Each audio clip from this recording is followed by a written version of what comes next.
नमस्कार। आप सभी को मेरा सादर प्रणाम। आज हम बात करेंगे प्राकृतिक चिकित्सा की, अपने स्वास्थ्य की, अपने भोजन की। लेकिन बात ये हम कर रहे हैं आईएनओ के बैनर तले। अब मैं आपको बता दूं कि आईएनओ क्या है। आईएनओ एक संस्था है, इंटरनेशनल नेचुरोपैथी ऑर्गेनाइजेशन। और ये पहले मैं 99 से शुरू करता हूँ कि जनवरी 99 में मैं इससे जुड़ा, जब ये सूर्य फाउंडेशन में एक थिंक टैंक हुआ करता था, नेचुरोपैथी थिंक टैंक। यानी सूर्य फाउंडेशन में एक ब्रांच थी नेचुरोपैथी थिंक टैंक, और उसमें डॉक्टर अनंत बिरादर जी काम करते थे। तो अनंत जी के साथ मैं जनवरी 99 से जुड़ गया और मैंने इसमें काम करना शुरू कर दिया नेचुरोपैथी थिंक टैंक में। और इसके जो हमारे अध्यक्ष थे, यानी फाउंडर चेयरमैन जयप्रकाश अग्रवाल जी, जिनके निर्देशन में हम काम करते थे। तो इनमें बहुत सारी थिंक टैंक होती थी, लेकिन हम मंथली मीटिंग करते थे और नेचुरोपैथी के बारे में लोगों को जोड़ना शुरू किया।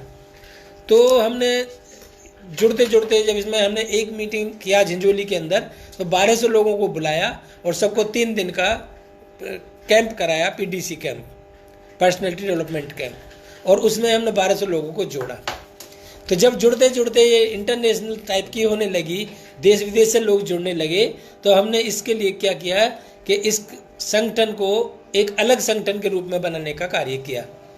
उसमें doctor Om Prakash Anand ji, doctor Praveen Suri, doctor अनंत बिरादर, मैं खुद डॉक्टर डवास, डॉक्टर विनोद कश्यप और बहुत सारे लोग थे, डॉक्टर सल्ला तिवारी, डॉक्टर अमृत मुनत। इन सब लोगों ने मिलकर सबने एक विचार बनाया कि हम इसको एक इंटरनेशनल संस्था के रूप में तैयार करें। तो जब इंटरनेशनल संस्था के रूप में तैयार करने का प्लान बनाया, तो नाम क्या हो, तो इसका नाम रखा गया इंटरनेशनल नेचुरोपैथी ऑर्गेनाइजेशन।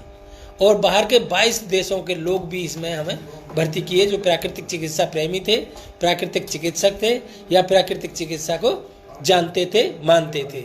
ऐसे लोगों को मिला करके हमने एक टीम तैयार की, आईएनओ, एक ट्रस्ट बनाया और ट्रस्ट के अंदर में ये काम करना शुरू कर दिया।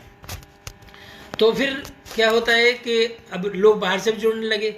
अब इतने लोग, बड़ी संस्था बनने के बाद जो इसमें बाहर के 22 कंट्रीज के लोग भी जुड़ गए और हमारी इंडिया के सभी लोग जुड़ गए, तो ऐसा लगने लगा कि इंटरनेशनल रूप से सबसे बड़ी संस्था एक नेचुरोपैथी है, और वो है इंटरनेशनल नेचुरोपैथी ऑर्गेनाइजेशन। तो इससे इतने लोग जुड़े और जो अब संस्था बन के तैयार हो गई। अब इस संस्था को पोषित करने का काम डॉक्टर सल्ला तिवारी, डॉक्टर अमृत मुनत, डॉक्टर अनंत बिरादर, doctor Vinod Kashyap, doctor Suri, doctor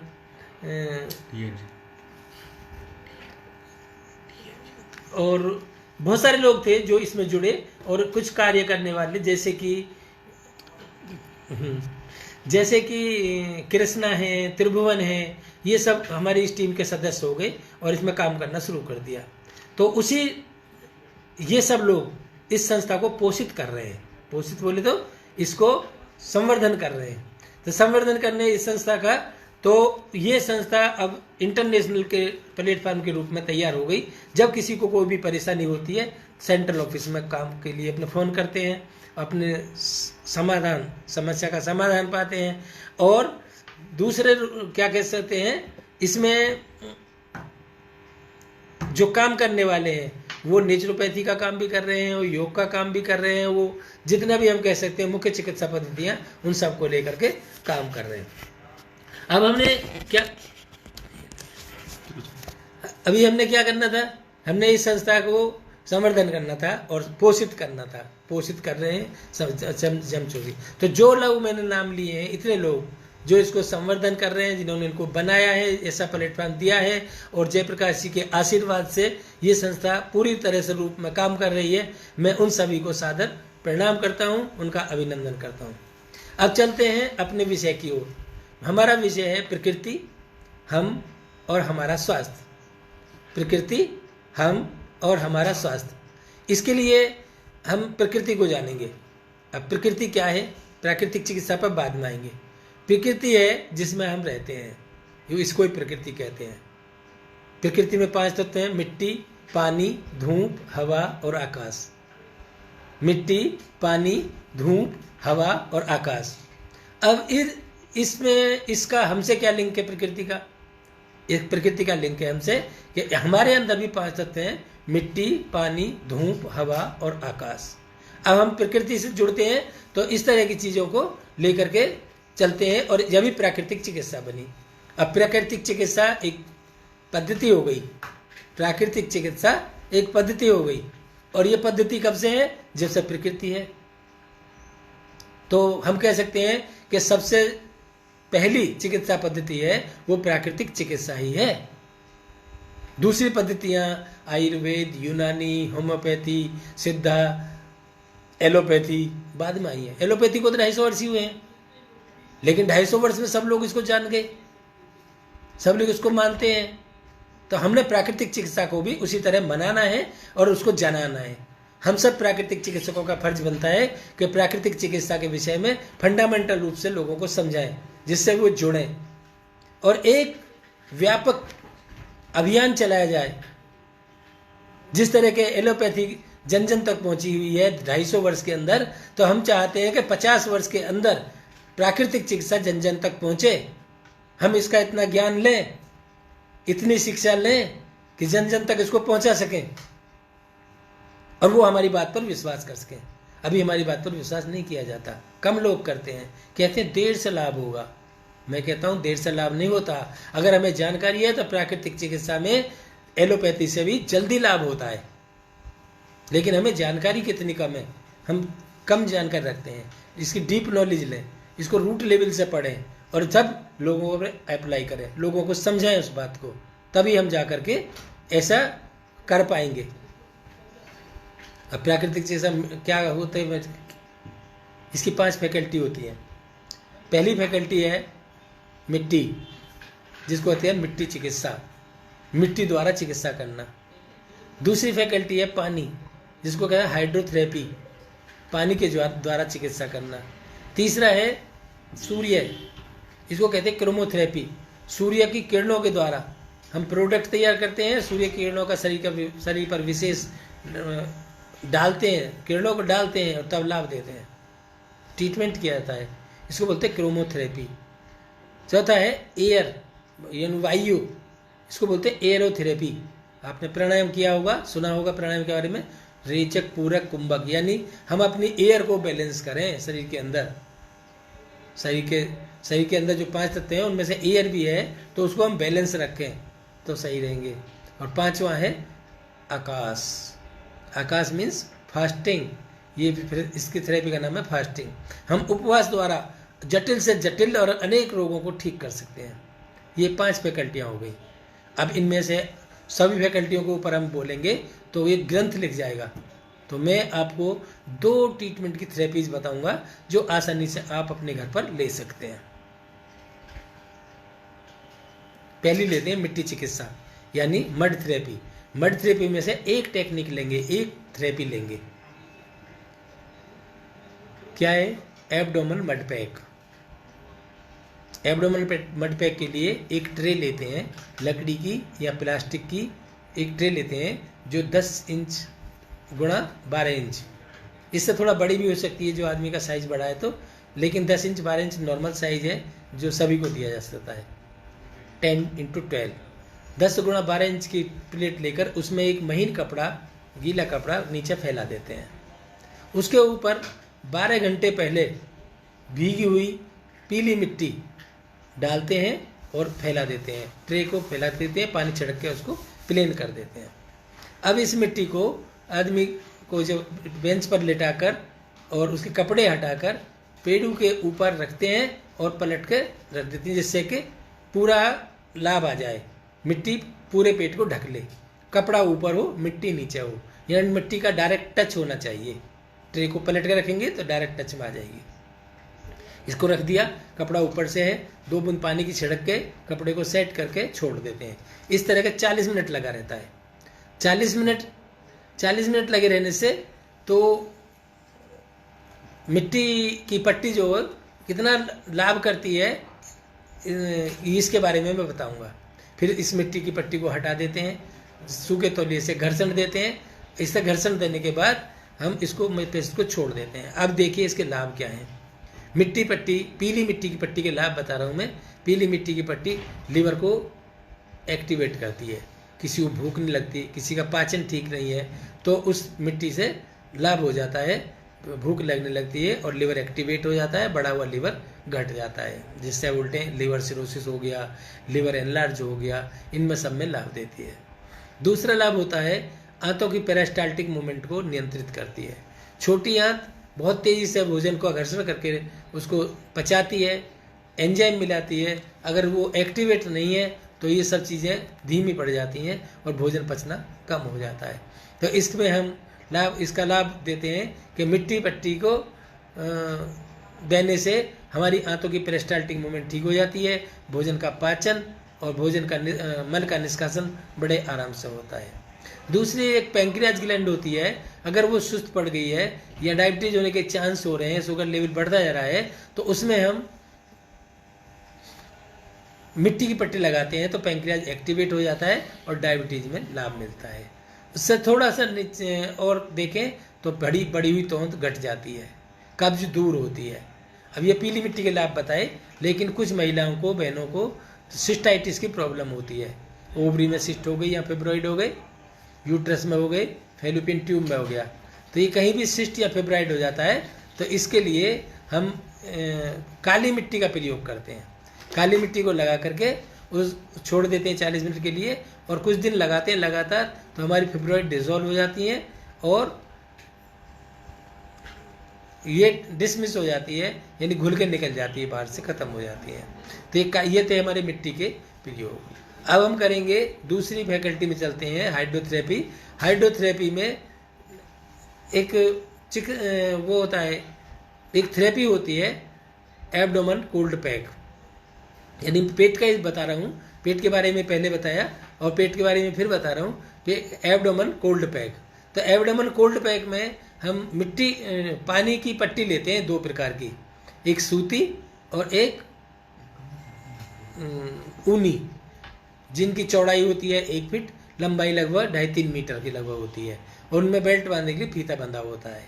तो इस तरह से हम सूती पट्टी को ठंडे पानी में भिगो लेते हैं। पानी जितना ज़्यादा ठंडा होगा उतना ही ज़्यादा लाभदायक होगा और उतना ही कम देर लगाना पड़ेगा, और ताज़ा पानी होगा तो पूरे 1 घंटे लगाना पड़ेगा। तो हम उस पट्टी को लेते हैं, पानी की पट्टी को ठंडे पानी में भिगो करके निचोड़ लेते हैं और पेट के ऊपर, कमर के ऊपर इस प्रकार लपेटते हैं कि नाभि से ऊपर भी आए और नाभि के नीचे भी आए। शरीर के सभी अंगों को वो, पेट के सभी अंगों को वो कवर कर ले। इस तरह से लपेट के फीते से बांध देते हैं, उसके ऊपर ऊनी पट्टी को लपेट कर बांध देते हैं। इस तरह बांध के उसको पेस्ट को लिटा देते हैं और 1 घंटे बाद उसको खोलते हैं। पहले ऊनी पट्टी को खोल के अलग रखते हैं, फिर गीली पट्टी जो होती है सूती, उसको खोलते हैं, उनको खोल के अलग रख लेते हैं। ऐसा करने के बाद सूखे तौलिए से जो भी गीला पार्ट था पेट का और कमर का, उसको घर्षण देते हैं। घर्षण दे के पेशेंट को छोड़ देते हैं। अब ये थेरेपी क्या काम करती है? ये थेरेपी भी वही काम करती है जो मिट्टी का कर रही थी। ये लिवर को एक्टिवेट करती है, बड़ी हुई तोंद को घटाती है, गैस्ट्राइटिस दूर करती है, पैंक्रियाज को एक्टिवेट करती है, चेहरे पर रौनक लाती है, बाल टूटने रुक जाते हैं, आई साइट इम्प्रूव हो जाती है, और प्रोस्टेट ग्लैंड बढ़ रही हो तो वो भी ठीक हो जाती है। और जिनके जनन अंगों में प्रॉब्लम आ रही है, चाहे महिलाओं में यूट्रस की प्रॉब्लम हो, ओवरी की प्रॉब्लम हो, फैलोपियन ट्यूब की प्रॉब्लम हो, या जिन लोगों में क्या कहते हैं पुरुषों में अपनी लिबिडिगो की प्रॉब्लम हो, एंजियोस्पर्मिया हो, उसमें दोनों में ये काम करती है। तो इनको एक्टिवेट करके अंगों को और आदमी को स्वस्थ बनाती है, मनुष्य को स्वस्थ बनाती है। ऐसा करके हम 2 थेरेपीज का मैंने आपको बताया, जो 2 फैकल्टियाँ से ली गई थी, एक मड थेरेपी से और एक हाइड्रोथेरेपी से। अब मड थेरेपी का जो बताया वो मिट्टी चिकित्सा में आता है, और हाइड्रोथेरेपी में जो आता है वो आती है कोल्ड एब्डोमेन पैक। इन दोनों के लाभ बताए। अब ये देखिए, अब हमारे शरीर पे इन दोनों के लाभ ही इतने होते हैं कि पूरे शरीर को स्वस्थ रख सकती हैं। लेकिन इसके अलावा भी फैकल्टीज में दूसरी थेरेपीज होती हैं। क्रोमोथेरेपी है, उसमें अलग अलग रंगों से चिकित्सा की जाती है। और फास्टिंग है, उसमें उपवास किया जाता है। उपवास भी कई प्रकार से किया जाता है, यानी कि छोटा उपवास, बड़ा उपवास, इंटरमिटेंट उपवास, फास्टिंग बोलते हैं। तो ये सब कर सकते हैं, तो इनमें भी हमें बहुत लाभ मिलता है। अभी हम जो कर रहे हैं, जो काम कर रहे हैं, अभी आगे बढ़ते हैं थोड़ा सा शरीर के ऊपर। शरीर पर क्या प्रभाव कैसे पड़ता है, किस फैकल्टी का, इसको तो हम बहुत बड़ा विषय हो जाएगा। लेकिन हम डालते हैं एक विषय के ऊपर कि हमारा शरीर देखिए, जैसे भी हम शरीर, मैंने बताया 5 तत्वों से मिलकर बना है। और जब भी कोई तत्व इम्बैलेंस हो जाता है तो उस तत्व के इम्बैलेंस होने से शरीर में को व्याधि आ जाती है। तत्व के असंतुलित होने से, यानी कि अप डाउन होने से। और इसी प्रकार प्रकृति में अप डाउन होने से दूसरे प्रकार के व्याधियाँ नहीं कह सकते उनको, आते हैं, साइक्लोन आते हैं, भूस्खलन आते हैं। ये जो विपदाएं आती हैं, ये भी प्रकृति में तत्वों के असंतुलन होने से आती हैं। तो अब हमारा शरीर देखिए, ये जो बॉडी हम लिए बैठे हैं, ये बॉडी लगभग 7 अरब कोशिकाओं की बनी होती है। एक नॉर्मल आदमी हो तो 7 अरब कोशिकाओं की बनती है बॉडी। तो इस बॉडी को हम सही रखें। अमेरिका ने 1998 में इस बॉडी की कीमत 480 करोड़ रुपए लगाई थी। तो मैं समझता हूँ तो 1000 करोड़ रुपए हो गई होगी। तो हम 1000 करोड़ रुपए की बॉडी को लिए घूमते हैं। लेकिन इसकी सुरक्षा के लिए हमने कुछ लोग चिन्हित किए हुए हैं। जैसे हम प्रभावित होते हैं उन लोगों के पास चले जाते हैं। लेकिन अगर हम थोड़ा सा ज्ञान कर लें तो हमें किसी के पास जाने की जरूरत ना पड़े और अपनी बॉडी को हम खुद स्वस्थ रख सकते हैं। हम जैसे अभी मैं एरोथेरेपी में थोड़ा सा बता दूं, जो पूरक रेचक बोलते हैं, प्राणायाम करते हैं। प्राणायाम करते समय 3 क्रियाएं होती हैं। पूरक सांस लेना, कुंभक सांस रोक कर रखना, और रेचक सांस को छोड़ना। तो जब हम एक बार पूरक करते हैं यानी सांस लेते हैं तो हमारे शरीर के अंदर 11 लाख नई कोशिकाएं बन जाती हैं। 11 लाख। और जब हम सांस को छोड़ते हैं तो 7 लाख कोशिकाएं डिसमिस हो जाती हैं, यानी खत्म हो जाती हैं। 7 लाख कोशिकाओं का क्षय हो जाता है। क्षय माने नुकसान हो जाता है बॉडी को। तो ऐसी कौन सी फैक्ट्री है, ऐसी कौन सी कंपनी है जो एक सांस लेने में 11 लाख कोशिकाओं का निर्माण करती है, या ऐसी कौन सी कंपनी है जो एक बार सांस छोड़ने में 7 लाख कोशिकाओं का क्षय करती है। तो हमारी बॉडी, मैं समझता हूँ कि वर्ल्ड की सबसे बेहतरीन कंपनी है, सबसे तेज चलने वाली कंपनी है। तो हम अपनी बॉडी का स्वयं ख्याल रखें, प्राकृतिक चिकित्सा सीखें, योग सीखें और दूसरों को सिखाएं। पहले अच्छे गुरुओं के पास जाकर खुद शिक्षा लें और फिर दूसरों को उस शिक्षा को बांटें। बोलते हैं शिक्षा बांटने से बढ़ती है, वो आपकी बढ़ती है, दूसरों को भी मिलती है। तो शिक्षा को बांटना चाहिए, शिक्षा बांटने से बढ़ती है। अब आते हैं, हमारा सब्जेक्ट था हम, प्रकृति और हमारा स्वास्थ्य। प्रकृति, हम और हमारा स्वास्थ्य। तो प्रकृति के बारे में मैंने बताया और हमने अपने पर बताया। अब स्वास्थ्य के बारे में थोड़ी सी चर्चा करेंगे। तो स्वास्थ्य कैसे रह सकते हैं? देखिए, एक हमारा देश है, भारत देश है, जिस देश में 12 महीने में यानी 1 वर्ष में 6 ऋतुएं आती हैं। लेकिन दुनिया का कोई देश ऐसा नहीं है जिसमें 12 महीने में 6 ऋतु होती हो। किसी में 3 होती हैं, किसी में 4 होती हैं, किसी में 2 होती हैं, किसी में 1 ही होती है, हर समय ठंडी ठंड रहती है। तो इस तरह से देखते हैं तो 12 महीने में 6 ऋतु, 12 महीने में 6 ऋतु केवल हमारे देश में ही है और कहीं भी ये नहीं है। तो अभी मैं बताना चाहूँगा, हर ऋतु के अनुसार उसका वो फल होते हैं, हर ऋतु के अनाज होते हैं, हर ऋतु की सब्जियां होती हैं, हर ऋतु के सलाद, सब्जी, सलाद, अनाज हर ऋतु के अलग अलग होते हैं। तो जिन पे हम प्रकाश डालना चाहेंगे कि वो क्या क्या काम करते हैं, कैसे करते हैं। हम अपने स्वास्थ्य के लिए जिस प्रकार 5 तत्वों का बैलेंस बना के रखते हैं, संतुलन रख करके रखते हैं, उस तरह ही हम आहार भी संतुलित करके रखें। और जो मौसम हो, जिस मौसम में हमें जो अनाज लेना है वही अनाज लें, जिस मौसम में जो फल लेना है वही फल खाएं, जिस मौसम में जो ही सलाद खाना है वो सलाद लें। तो इस तरह से हम उनको ले सकते हैं। तो अभी शुरू करते हैं हम, फिर एक बीमारी के भी पर चर्चा करेंगे। तो अभी शुरू करते हैं हम आहार के लिए। आहार में हम कुछ आहार ऐसे होते हैं जो हमारे घर में ही होते हैं और हमारी बॉडी के विशेष अंगों को, विशेष पार्ट को, विशेष सिस्टम को प्रभावित करते हैं। तो अभी ये एक यात्रा शुरू करते हैं अपने शरीर में और उनके साथ जोड़ते हैं सब्जियों को, उनके साथ जोड़ते हैं फलों को, उनके साथ जोड़ते हैं अनाजों को। तो किस तरह से वो हमारे शरीर के लिए मेडिसिनल रूप से काम करते हैं। तो चलते हैं शरीर की यात्रा पर। हम शरीर में ऊपर से शुरू करते हैं। सबसे ऊपर खोपड़ी है, खोपड़ी के अंदर ब्रेन होता है। ब्रेन जो होता है, जो लोग बायोलॉजी पढ़ी है वो जानते होंगे कि ब्रेन के ट्रांसवर्स सेक्शन बिल्कुल अखरोट से मिलती जुलती होती है। अब हमें ब्रेन संबंधी कोई बीमारी हो गई है, हमारे ब्रेन में चोट लग गई है, भ्रम की स्थिति पैदा हो गई है, नींद नहीं आती है, याददाश्त में कमी आ गई है, यानी मस्तिष्क से संबंधित जो भी हमारी डेफिशिएंसी हैं और डेफिशिएंसी से उपजे हुए जो भी लक्षण हैं, हम उनको ठीक करने के लिए अखरोट का सेवन कर सकते हैं। अखरोट कैसे खाएं? अखरोट को लड्डू में खाओ, अखरोट को सुबह चबा चबा के खाओ, अखरोट को दूध के साथ खाओ, चाय पीते हैं अखरोट को चाय के साथ ले लो, या सबसे अच्छा है अगर आपको शुगर नहीं है, डायबिटीज नहीं है, तो अखरोट को शहद के साथ मिला के सुबह सुबह खाया जाए और फिर एक गिलास दूध पिया जाए। सबसे अच्छा ये होता है शहद के साथ अखरोट का सेवन करना। तो इसमें हम अखरोट का सेवन कर सकते हैं। तो दूसरा, नीचे चलते हैं, थोड़ा सा नीचे चलने पर हमारी आंखें आती हैं। आंखें किससे रिजेंबल करती हैं? आंखें रिजेंबल करती हैं, एक सेकेंड,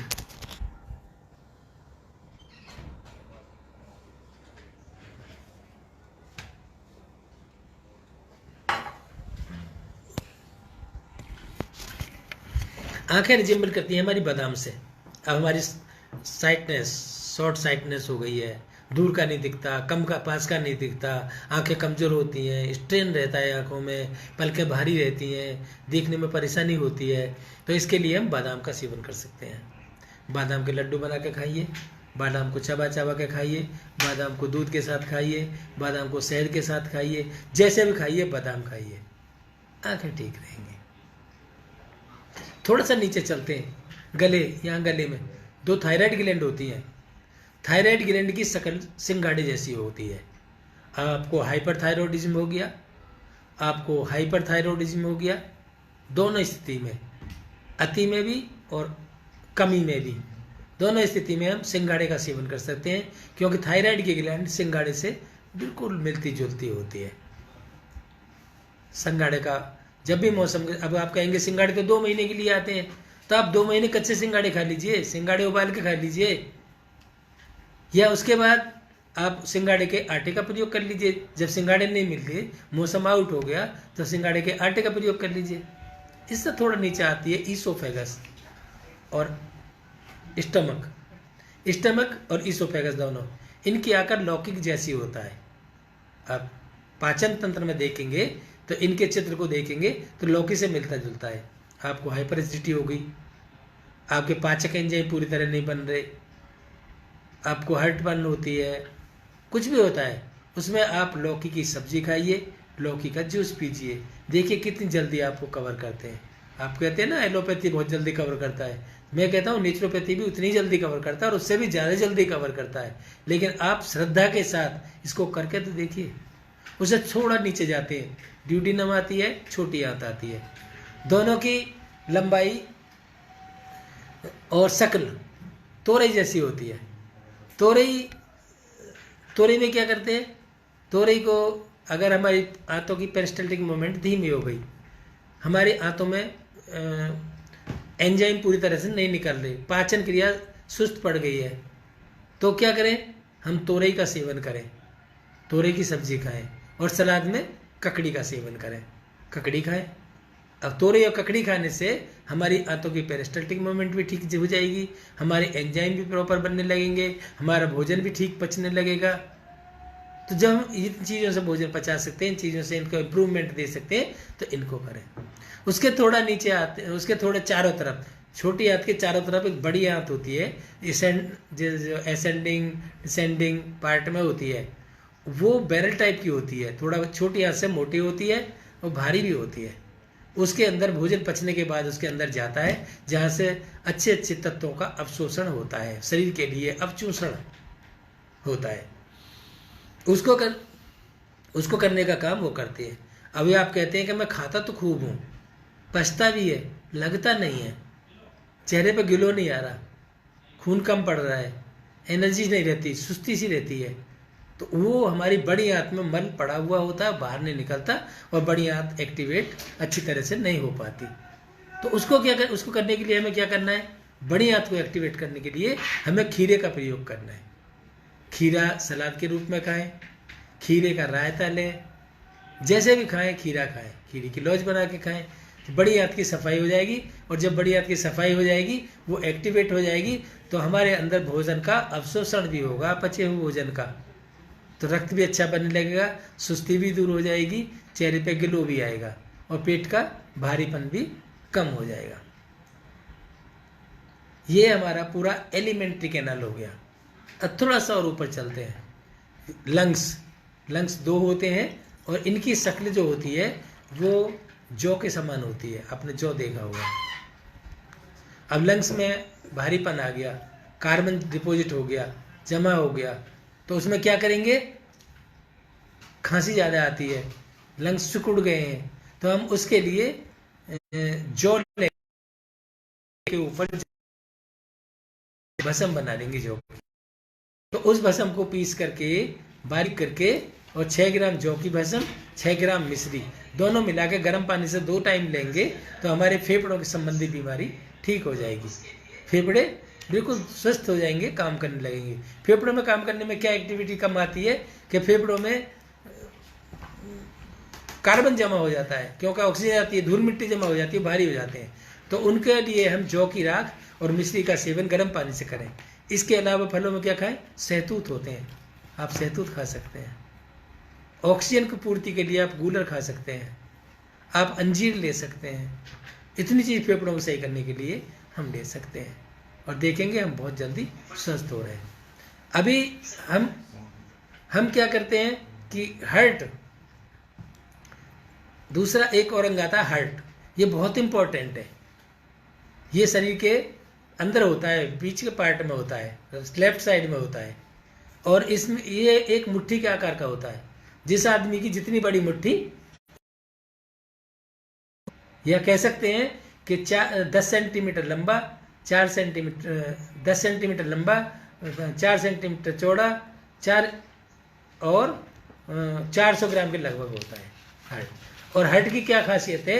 1 मिनट में 72 बार धड़कता है, और हर धड़कन के साथ 65 ml ब्लड फेफड़ों के लिए शुद्ध होने के लिए और 65 ml ब्लड शरीर के दूसरे अंगों के लिए भेजता है। यानी कि 65 ml blood to the lungs and 65 ml blood to the other organs.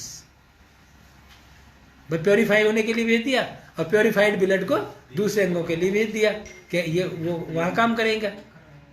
तो एक धड़कन के साथ 130 ml ब्लड को पंप करता है।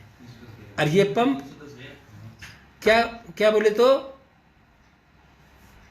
60,000 किलोमीटर लंबी नलियों में 65 किलोमीटर प्रति रफ्तार से जाता है और 24 घंटे में 4,000 गैलन ब्लड को पंप करता है। तो भगवान ने जब इस हार्ट को हमारे अंदर प्लेस किया तो बोला कि 300 साल चलेगा। उसने 300 साल चलने की गारंटी ली, लेकिन फिर ऐसा क्या हो गया कि 40 साल में ही टूट गया। 40 साल में इसकी वर्क एफिकेसी कम हो गई। क्यों कम हुई? जो 300 साल चलने वाली थी, जिसका गारंटी पीरियड 300 साल था, वो 40 साल में ही क्यों अव्यवस्थित हो गया? क्योंकि हमारे कारनामों के कारण, हमारे खान पीन के कारण, हमारे रहन सहन के कारण इसमें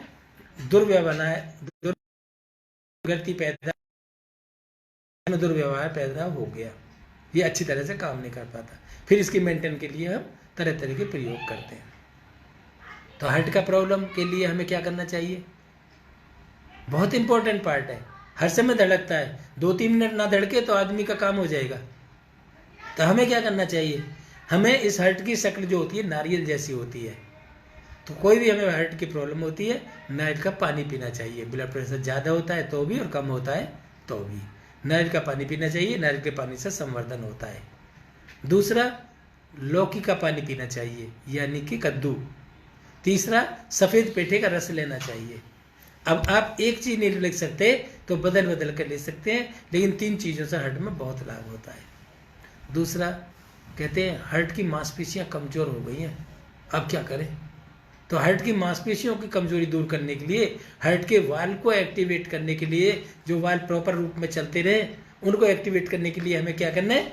हमें छोटी इलायची लेनी है। क्योंकि छोटी इलायची को खोल के देखना, क्या वो बिल्कुल हार्ट जैसी होती है, उसमें भी 4 चैम्बर होते हैं छोटी इलायची में। तो हार्ट की प्रॉब्लम के लिए जो उसकी मांसपेशियां कमज़ोर हो रही हैं, वाल्व प्रॉपर काम नहीं कर रहे हैं, सुस्ती आ रही है, दिल पर थोड़ा भारी भारीपन सा लगता है, तो हम इलायची का सेवन करें। अब इलायची को चबा के खाएं या दूध में उबाल के खाएं या गर्म पानी में लें, जैसे भी लें, जैसे आपको अच्छा लगता है वैसे लें, लेकिन छोटी इलायची लें। एक समस्या और आती है हार्ट में। हार्ट में समस्या आती है कि हार्ट में छेद हो गया, ये बड़ी समस्या है। बच्चा दौड़ता दौड़ता नीला पड़ जाता है, चक्कर खा के गिर जाता है और फिर उसका ऑपरेशन ही कराना पड़ता है। लेकिन जैसा मेरा 40 साल का अनुभव है, मैंने बहुत लोगों को ये अपने अनुभव को प्रयोग किया है और आप भी करेंगे तो देखेंगे लाभ होगा। मैं ये नहीं कह रहा ऑपरेशन मत कराइए, ऑपरेशन कराइए, डेट ले लीजिए, लेकिन उसके बीच में ये काम कर लीजिए जो मैं बता रहा हूँ, आपको लाभ होगा। कौन सा? पका केला लीजिए, पके केले को बीच में से चीर लीजिए और बड़ी इलायची का पाउडर, बड़ी इलायची को कूट के पाउडर बना लो और 1 चुटकी पाउडर उस कटे हुए केले में लगा दो और उस केले को खाइए, ऊपर से दूध पी लीजिए।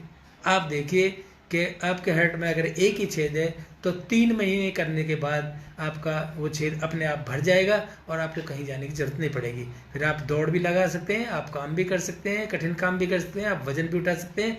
देखेंगे आप अपना इको करा के आपको लाभ मिलेगा। ये हार्ट का ट्रीटमेंट हम ये खाने से कर रहे हैं। अब इसके हमारे पास थेरेपीज में भी बहुत सारे इलाज हैं। मड थेरेपी में इसका इलाज है, हाइड्रोथेरेपी में इसका इलाज है, क्रोमोथेरेपी में इसका इलाज है, एरोथेरेपी में इससे इलाज है और फास्टिंग के द्वारा इससे इलाज है। हम 5 फैकल्टियों में लगाएं तो अभी से लाभ कर सकते हैं, लेकिन हम कोई सी फैकल्टी न लगा पा रहे हैं तो हम केवल खाने पीने की फैकल्टी भी लगाएं तो भी हमें लाभ हो जाएगा। लाभ ही तो करना है, बिगाड़ा भी हमने, सुधारेंगे भी हम। फिर इससे थोड़ा सा नीचे आती है एक ग्लैंड, पैंक्रियाज, जिसको बोलते हैं शुगर पैदा कर देती है। शुगर साइलेंट क्लियर होता है, धीरे से शरीर में घुसता है बीमारी और फिर बीमारी जीवन पर्यंत बनी रहती है। क्यों? कि पैंक्रियाज ग्लैंड को हम मेंटेन नहीं कर पा रहे, पैंक्रियाज ग्लैंड को हम सही नहीं रख पा रहे।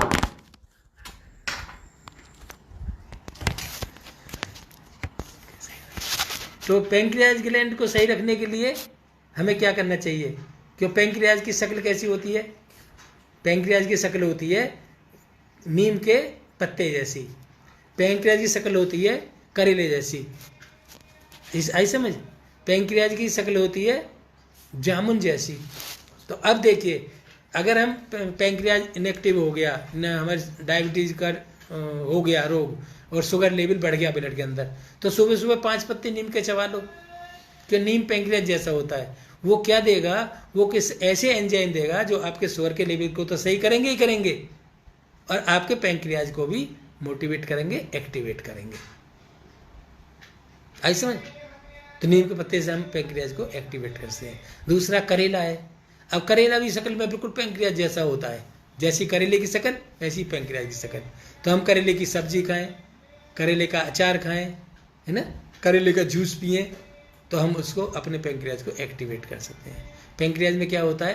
पैंक्रियाज में 3 तरह की सेल्स होती हैं, एल्फा, बीटा और गामा। एल्फा, बीटा और गामा। तो इनमें जो बीटा सेल्स होती हैं ये इंसुलिन नाम का हार्मोन बनाती हैं, इंसुलिन। और इंसुलिन शुगर को रेगुलेट करता है। यानी कि ग्लाइकोजन को एनर्जी में परिवर्तित करता है, ग्लूकोज को ग्लाइकोजन में बदलता है। तो ग्लूकोज को ग्लाइकोजन में नहीं बदला जाएगा तो आपका शुगर लेवल ब्लड के अंदर बढ़ जाएगा। एनर्जी हमें ग्लाइकोजन से मिलती है। तो बीटा सेल्स का काम इंसुलिन पैदा करना है। अब बीटा सेल काम नहीं कर रही, क्यों? कभी कभी कॉन्स्टिपेशन के कारण वो इनएक्टिवेट होती हैं, कभी कभी हाइपरटेंशन के कारण इनएक्टिवेट होती हैं। तो हमें एक्टिवेट करने के लिए, किसी भी कारण से हुई है, बीटा सेल्स को एक्टिवेट करने के लिए जामुन का प्रयोग करना चाहिए, क्योंकि जामुन की शक्ल नीली नीली जैसी होती है, गोल गोल, ऐसी बीटा सेल्स गोल गोल नीले रंग की होती हैं। तो हमें जामुन का प्रयोग करना चाहिए। अब आप कहेंगे जामुन तो 2 महीने के लिए आती हैं, फिर क्या कहें? अरे जामुन 2 महीने के लिए आती हैं तो 2 महीने तो 250 ग्राम जामुन रोज खा लीजिए। उसके बाद जामुन की गुठली आती है, जामुन की गुठली को पीस के चूरन बनाइए और छाछ के साथ सुबह शाम 1 चम्मच चूरन खाइए, आप ठीक हो जाएंगे। करिए ना, आप बचकाना हरकत मत करिए, आप लाइन पाइए और इनको अपनाइए। क्योंकि डायबिटीज एक ऐसा रोग है जो धीरे धीरे आ जाता है, आपको पता भी नहीं चलता। पता तब चलता है जब आपकी पिंडलियों में दर्द होना शुरू हुआ, आपकी पलकें भारी हुई, आपको काम करने की इच्छा नहीं हो रही, अनिच्छा हो रही है, आपको सुस्ती आ रही है, आपका सोने का मन करता है, आप एक्टिविटी आपकी कम हो गई है। ऐसी स्थिति धीरे धीरे आती है, आप उसको ओवरलुक कर जाते हैं और एक दिन आता है आप ब्लड चेक कराने जाते हैं तो आपके अंदर शुगर का लेवल बढ़ा हुआ पाया जाता है। तो इस पैंक्रियाज को एक्टिवेट करने के लिए हमारे पास मड थेरेपी भी है, क्रोमोथेरेपी भी है और हाइड्रोथेरेपी भी है। लेकिन सबसे पहले हम इसमें आहार चिकित्सा के बारे में मैं प्रकाश डाल रहा हूँ, तो आहार की चिकित्सा के बारे में समझिए और इन चीज़ों से अपनी डायबिटीज़ को दूर करिए। और इसके बाद आती है जैसे जोड़ों में दर्द हो गया, तो जोड़ों में दर्द किससे? आर्थराइटिस से होता है। तो थेरेपी लीजिए अलग अलग तरह की, लेकिन तुरंत लाभ के लिए आप पानी में अजवाइन डालिए और गर्म पानी में अजवाइन डाल कर उबालिए और उस उबाल पानी को ठंडा करके थोड़ा सा नम करके और उसमें कपड़ा भिगो करके जोड़ों की सिकाई करिए, जिससे हमारे जोड़ों का दर्द ठीक हो जाता है। इसके बाद हम कर सकते हैं और दूसरे, जैसे गांठें, शरीर में गांठें हो गई, शरीर में गांठें हो जाती है ना, तो अब किसी डॉक्टर के पास चले गए, उसने बताया कैंसर की गांठें, अब क्या करोगे? अब तो घुस गए। तो लेकिन कैंसर की गांठें नहीं होती, वो शरीर में फिब्रोइड इकट्ठे हो जाते हैं और गांठें बन जाती हैं। उन गांठों को दूर करने के लिए हम गेहूं के ज्वारे का रस ले सकते हैं। गेहूं का ज्वारा जो गेहूं उगा करके और हरे हरे उसके पत्ते काट के उसका रस निकालते हैं, उनको पीने से ठीक हो जाता है। फिब्रोइड और सिस्ट के बारे में मैं थोड़ा सा प्रकाश डालना चाहूँगा कि 92 में मेरे पास एक केस आया था, नाम था संतोष शर्मा। वो ईस्ट कृष्णनगर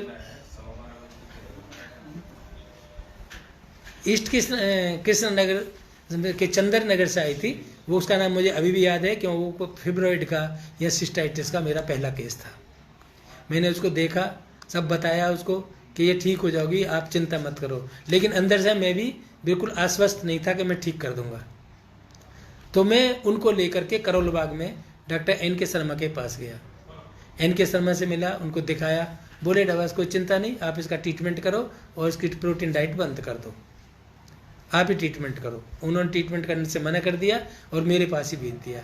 मैंने उसको पूरे तन्मयता से, पूरी श्रद्धा से उस पेशेंट को लिया और प्रोटीन डाइट बंद की। पनीर है, दाल है और अनेक प्रकार की प्रोटीन डाइट थी, वो ठीक किया। और उस पेशेंट की ट्रीटमेंट कराने की क्या बाध्यता थी मेरे पास? उसकी बाध्यता ये थी कि उसके 2 बच्चे थे और दोनों बच्चे ऑपरेशन से हुए थे और तीसरा ऑपरेशन उसका गॉल ब्लैडर का हुआ था। अब 3 ऑपरेशन पेट के हो चुके हों, चौथा ऑपरेशन फिर पेट का नहीं करवाना चाहती थी, या ना ही कोई डॉक्टर उसको ऑपरेशन के लिए सलाह दे रहा था कि ऑपरेशन इसका नहीं हो सकता, इसको ऐसे ही ठीक कर लो दवाई खा के। और दवाई खा के वो ठीक नहीं हो रही थी, तो उसको फिर हमने ये नेचुरोपैथी में डाला, उसका डाइट चार्ट बनाया, डाइट चार्ट बना के उसका ट्रीटमेंट शुरू किया। और हमने उसको कोल्ड हिप बाथ और काली मिट्टी की पट्टी, मेन ट्रीटमेंट ये थे। इसके अलावा और कोई ऐसा ट्रीटमेंट जो थे वो सब सप्लीमेंट्री ट्रीटमेंट थे, जैसे मसाज कर दिया, गरम ठंडा सेक दे दिया, या उसको स्टीम दे दिया हफ्ते में 1 दिन। इस तरह के जो हमारे सप्लीमेंट्री ट्रीटमेंट थे वो देते रहे। और उसको मेन ट्रीटमेंट काली मिट्टी की पट्टी और कॉफ़ी का एनिमा, एक और हमने नई चीज़ जोड़ी थी जिसको अधिकतर लोग नेचुरोपैथी के 92 में नहीं करते थे, वो हमने जोड़ा कॉफ़ी का एनिमा। 1 गिलास पानी लिया और उसमें 1 चम्मच कॉफ़ी डाली, उसको बॉईल किया और उसको सिरिंज से हमने 1 महीने तक अल्टरनेट डेज में लगाया। पहले हम नीम के पानी का एनिमा लगाते थे और उसके बाद कॉफ़ी का एनिमा लगा के छोड़ देते थे, घर भेज देते थे। हम 1 महीने तक ट्रीटमेंट किया। 1 महीने का ट्रीटमेंट करने में वो बिल्कुल सही हो गई। उसने अल्ट्रासाउंड कराया तो अल्ट्रासाउंड में उसको फिब्रॉइड का कहीं नाम निशान नहीं था और हम भी खुश हो गए कि हमने एक ऐसा पेशेंट सही कर दिया जो सही होने में नहीं आ रहा था। तो इस प्रकार मैं चाहूँगा कि आप नेचुरोपैथी के चिकित्सकगण हैं या नेचुरोपैथी के चिकित्सा प्रेमी हैं या नेचुरोपैथी को जानना चाहते हैं, वो भी जानना चाहते हैं, तो आप क्रिटिकल से क्रिटिकल केस लीजिए, लेकिन उससे पहले आप उसकी नॉलेज लीजिए, उसका एप्लीकेशन करने से पहले नॉलेज लीजिए। जब तक आप नॉलेज नहीं लेंगे तो आप पूरी तरह से उसको ठीक नहीं कर पाएंगे। तो मेरा सभी से अनुरोध है, प्रार्थना है कि प्राकृतिक चिकित्सा को बढ़ावा दें। उसके लिए प्राकृतिक चिकित्सा की एजुकेशन लें। आप डिप्लोमा करें, डिग्री करें, ये आपके ऊपर निर्भर करता है, लेकिन प्राकृतिक चिकित्सा का आप अनुसरण करें तो ही आप प्राकृतिक चिकित्सा को अपना पाएंगे और दूसरों को बता पाएंगे। दूसरों को बताने से पहले आप ये ध्यान रख लें कि हमने इसमें क्या हमने दूसरों को बताया, मतलब क्या हमने इसमें अप्लाई किया है जो उसको हम दूसरों को बता रहे हैं। जो हम पूरी तरह आश्वस्त होने चाहिए। हम अगर आश्वस्त हैं तो दूसरों को बता सकते हैं। और प्राकृतिक चिकित्सा में अनेक प्रकार के जटिल से जटिल रोग, अब बाहर अमेरिका में जाते हैं, मैक्सिको में जाते हैं, मैक्सिकन एक ऐसा सिटी है, वहाँ एक अस्पताल है जहाँ केवल जूस और थेरेपी से भी कैंसर और डायबिटीज के रोगी ठीक किए जाते हैं। तो मैं तो वहाँ जाना चाहूँगा कि 15 दिन की ट्रेनिंग लेकर आऊँ, लेकिन अभी मेरी समय की बाध्यता है, नहीं जा पा रहा हूँ। लेकिन आप लोगों से मैं विशेष आह्वान करता हूँ कि आप अपने घर में एक प्राकृतिक चिकित्सक पैदा कीजिए। वो रोगों को आने ही नहीं देगा। विशेषकर महिलाओं के लिए मेरा अनुमोदन है कि एक प्राकृतिक चिकित्सा महिला होनी चाहिए घर के अंदर। वो खाने पीने का ध्यान रखेगी, वो सभी चीज़ों का ध्यान रखेगी।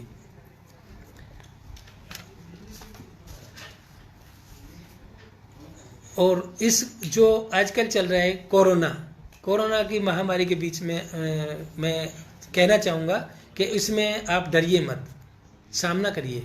ये एक वायरस है, जैसे खांसी जुकाम का वायरस होता है उस तरह का ही वायरस है। इससे डरिए मत, इससे सामना करिए। और उपवास चिकित्सा, एनिमा चिकित्सा, इनसे अपने वाइटल पावर बढ़ाए रखिए। वाइटल पावर ठीक रहेगी तो कोई भी कोरोना हमारे अंदर आके पनप नहीं सकता। क्यों, कोरोना तो किसी के अंदर भी सांस के द्वारा चला जाएगा, खांसी के द्वारा चला जाएगा, छूने से नहीं जाता, वो सांस के द्वारा जाता है, चला जाएगा।